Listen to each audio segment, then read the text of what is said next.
La Côte d'Ivoire, vous le savez, revient de loin. Elle progresse. Il y a un ensemble d'indicateurs qui le montrent bien. La croissance, le taux de croissance qui est estimé autour de 8-9%. Donc ça, c'est important. C'est plus important que le taux de croissance démographique.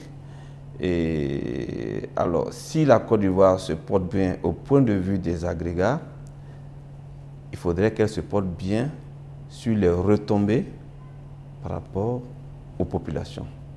Et c'est en cela que nous, CNPS, on peut jouer un rôle important puisque nous assurons le service des prestations de retraite, d'accident de travail, d'allocation familiale et d'assurance maternité.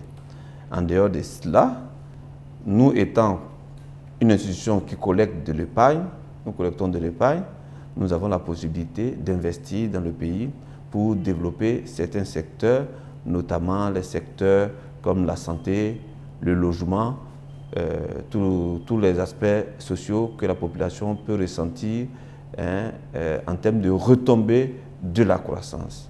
Parce qu'il ne faut pas que la croissance reste théorique, il faut que toujours les populations puissent sentir les effets de la croissance. Il y a un secteur qui nous préoccupe particulièrement, c'est le secteur de la santé. Et là, en ce moment, il y a deux projets auxquels nous sommes associés. C'est de la construction d'un centre de cancérologie, puisque vous savez que le cancer, on n'arrive pas pour l'instant à le traiter de façon définitive en Côte d'Ivoire.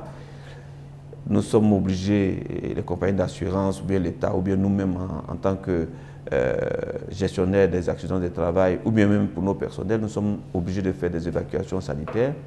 C'est complexe, des problèmes de visa, des problèmes d'adaptation au point de vue de l'environnement, notamment en hiver en France, ou bien en Europe de façon générale, et puis le coût qui est très élevé, le billet d'avion et le séjour en dehors des coûts d'hospitalisation qui sont élevés.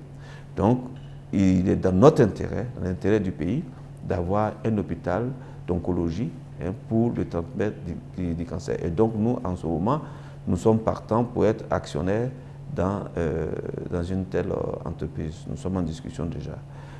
Il y a aussi tout ce qui concerne la réadaptation fonctionnelle. Je vous ai dit que nous gérons les accidents de travail. Donc, quand l'accidenté est consolidé, le terme consolidé, ça veut dire qu'il est guéri, et puis bon, maintenant il a un taux d'incapacité, il faut lui faire la rééducation pour qu'il retrouve une meilleure capacité. Donc, nous sommes en discussion aussi pour construire un hôpital de réadaptation et de rééducation fonctionnelle. Ça concerne nos retraités, nos accidentés, mais aussi ça concerne tous ceux qui font des accidents de la route, même si ce ne sont pas nos assurés sociaux, qui ont besoin de rééducation. Et ça concerne aussi tous ceux qui font ce qu'on appelle les AVC et qui ont des problèmes de handicap. Il n'y a pas de centre digne de ce nom aujourd'hui pour cette rééducation. Donc c'est une préoccupation importante.